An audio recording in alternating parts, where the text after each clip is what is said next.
Cake হবে একদম নরম সফট, যেটা মুখে দিলেই একদম মেল্ট হয়ে যাবে। আর সেটা যদি হয় ঘরোয়া পদ্ধতিতে একদম হেলদি ওয়েতে, তাহলে তো আর কথাই হবে না।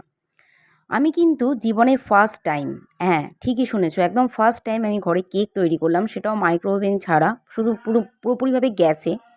আর মানে ফার্স্ট টাইমে আমি কিন্তু সাকসেসফুল হয়েছি। তোমরা দেখেই আশা করি বুঝতে পারছো ভিডিওটা কেকটা কতটা ময়েস্ট হয়েছে আর কতটা একদম নরম সফট হয়েছে। আর এই কেকটা একদম হেলদি ওয়েতে বানানো। তোমরা যদি কেকের রেসিপিটা, মানে আমি কীভাবে কেকটা কী কী ইনগ্রিডিয়েন্ট দিয়ে করেছি জানতে চাও, তাহলে অবশ্যই আমাকে কমেন্ট করে জানিও। তোমাদের জন্য নেক্সট টাইম, মানে নেক্সট ভিডিওতে আমি এই রেসিপিটা নিয়ে আসবো। তোমরা দেখো কেকটা কতটা সফট হয়েছে আর কতটা নরম হয়েছে। আর যে ইনগ্রিডিয়েন্টগুলো আছে পুরোপুরিভাবে হেলদি। আমি যেহেতু হেলদি লাইফস্টাইল খুব পছন্দ করি, তাই পুরোপুরিভাবে হেলদি ওয়েতে কেকটা আমি করেছি, যেটা খেলে মানে যারা ওয়ার্কআউট করছো, যারা হেলদি লাইফস্টাইল পছন্দ করো আমার মতন, তারা একদম চোখ বন্ধ করে খেতে পারো। বাচ্চা থেকে বুড়ো প্রত্যেকেই কেকটা খেতে পারে, বাচ্চাদের টিফিনেও দিতে পারো। আর এই কেকটা মানে আমি যেহেতু কেক লাভার, আমার এই ধরনের পাম কেক, ফ্রুটস কেক খেতে খুব ভালো লাগে।